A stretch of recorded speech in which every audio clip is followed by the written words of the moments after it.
out there. I'm not your guru. Great. If you haven't watched it, highly It's recommend really good. it. It's Very really good. good. Whether you like Tony Robbins or not, it'll peel back the onion a little bit and let you see Yes, it does. some of what he is and who he is. And I think it was in that where he talked about how he's not interested in small talk. He's not interested in surface level stuff because our time is short, and he would rather spend time in deep relationships, deep conversations, and that really kind of hit home for me as well.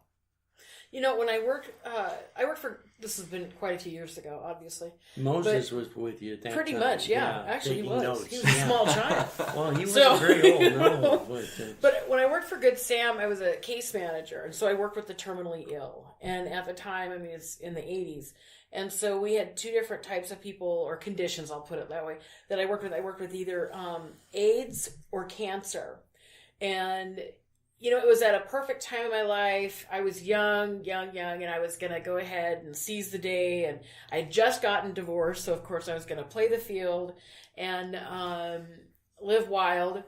And all of a sudden, you know, I land the job. I start doing case management. Of course, AIDS really just scared me. And so I thought, okay, that's fine. We're not going to play the field. We're going to be a good girl. But working with these individuals, I never heard, obviously, I've never heard, please, you know, I wish I could do the dishes more. I wish I could have cleaned the house better. Yeah. I wish I could have, no, I heard, I wish I wouldn't have feared as much. I wish I would have made my feelings or my emotions known. I wish I would have loved abandonedly, you know, recklessly and abandonment, in abandonment. I should have taken the trip. I mean, you heard those types of things. Yeah. And so I took away from that whole entire, it changed my whole entire outlook about how, people are gifts to humanity, and that we all have wrapping paper. Especially Bill. He's got a couple of coats. Oh, yeah. But a couple layers. And I especially like it when he wears the ribbons in his hair. So I left him at home. I left him at home today because I knew it was a distraction to what you were going to say on the show. So. Especially those little curly key ones. Yeah, those are really nice. The pink ones I don't like. But really, it's our job to one another to recognize the gift, unwrap the gift, and really behold the present that each person is. And there's no enemies, right? Especially whenever we have different viewpoints.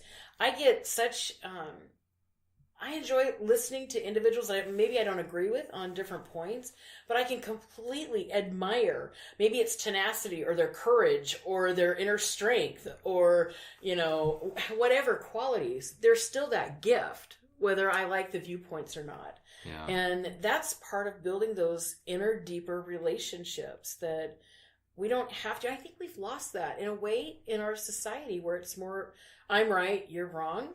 Yeah. We draw firing lines instead of building bridges. And that's one of the things that I admire about you is that you have the ability to build those bridges. And, you know, you carry that and you make it look seamless. And I know it's not seamless because I've worked with people for so long, right? And especially with Bill, if you could build us a bridge. Bill has said nothing. You know, he's been quiet. He's sitting over here, and I get ambushed again. Well, you know, it's because you missed your bow in your hair. Yeah, that's it. So yeah, and the cue. You got to get better about that. I'll try. So, but that is a quality that I admire about you, Mike, because you do have that ability to build those bridges. And that's a beautiful gift to all of us. Yeah, I think I'll share real quick. One of my favorite sayings or quotes, and I'll probably butcher it. I always do for some reason, even though I say it often. But again, it goes back to the challenges and the trials that I've had to go through in my life. You never know what someone's going through. True. And you may come across somebody, whether it's in business, it's a potential client or a customer, somebody is upset with you or just acting kind of crazy, for lack of a better term. And, you know, I always go back to the saying of be kind, for everyone is going through some sort of struggle. And I have no idea. Candace, I could have walked in here before this show, Bill, either one of you, and you could have got a phone call that your grandmother just passed away. Sure. And I could have walked in here and you would have been grumpy or upset with me or something, and Right. and I just assumed you were being a jerk. But it's giving people the benefit of the doubt that, you know what, Candace, you could have been, and this is all hypothetical, of course, Candace is not being mean to me, but you could have been a total jerk to me, and the gut reaction is to kind of reciprocate that. Sure, absolutely. But and I'm not perfect at this, I've kind of learned that there's something going on. It's probably not me that is causing you to treat me that way, and it's, and in business sometimes we get treated poorly, and we have to think, well, wait a minute. It's not personal. It's not me. There's something going on in their life that I don't know about, and just being able to step back and say, give people the benefit of the doubt. Yeah.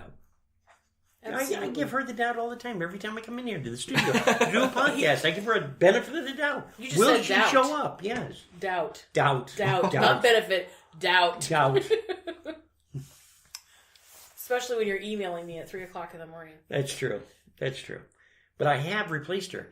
Amazon has come up with these little things called dots and echoes and all. It's wonderful. It really is. I get the last word. I ask a question. It answers it and then shuts up.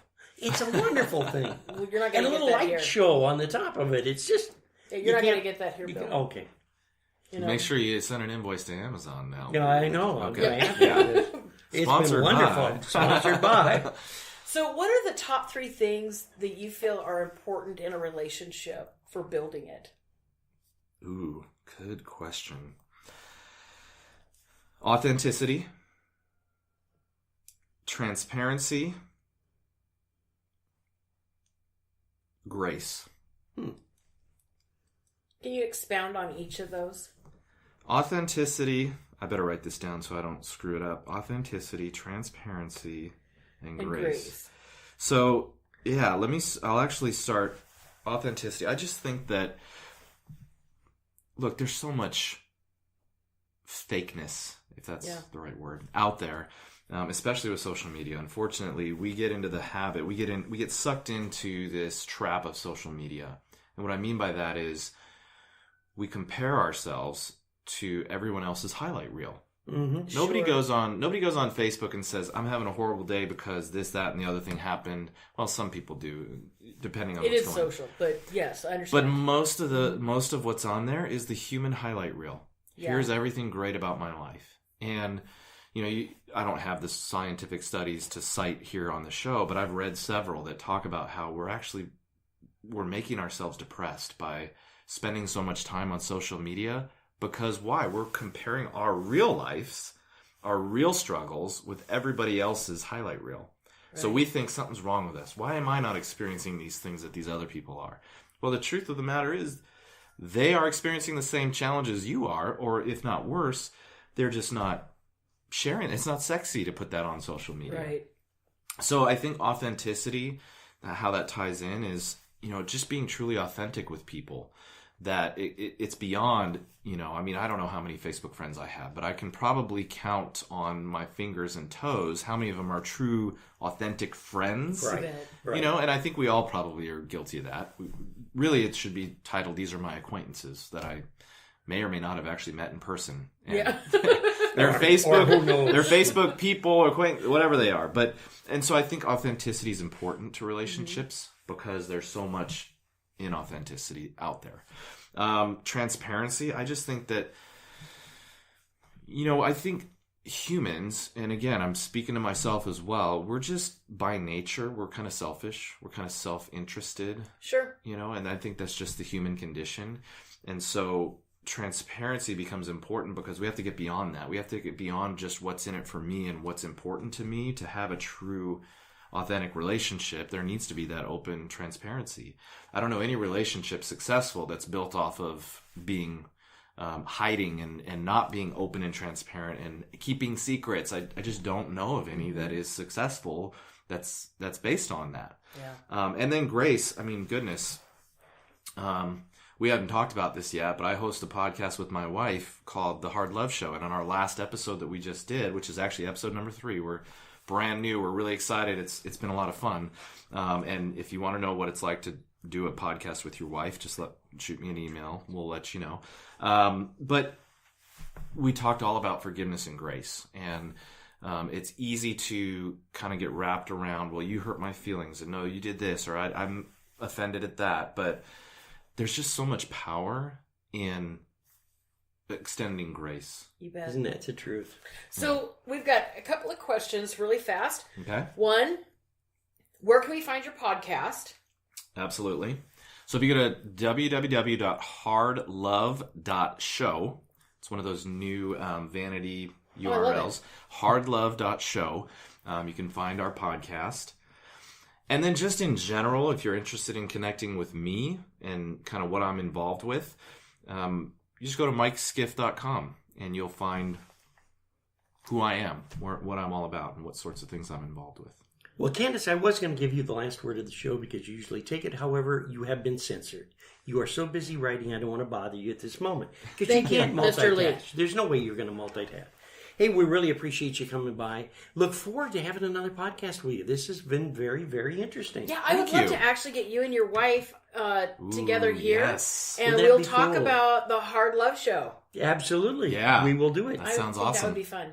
So it's been really great. If you want to know what we're up to, just check us out at www.keepusmiling.com. And we have a nice website where you can listen to some of our other podcasts. We have special events where we're going to be speaking at, or shows, or whatever we're up to. So I've got to wrap it up. We're running out of time. Thanks so much for coming by. And Candace, I can't replace you this week because I didn't get my allowance yet. But the new dot is in the mail. Yes, it'll be here very soon. So remember, we want you to keep smiling until we see you again. Thanks, Mike. Bye-bye.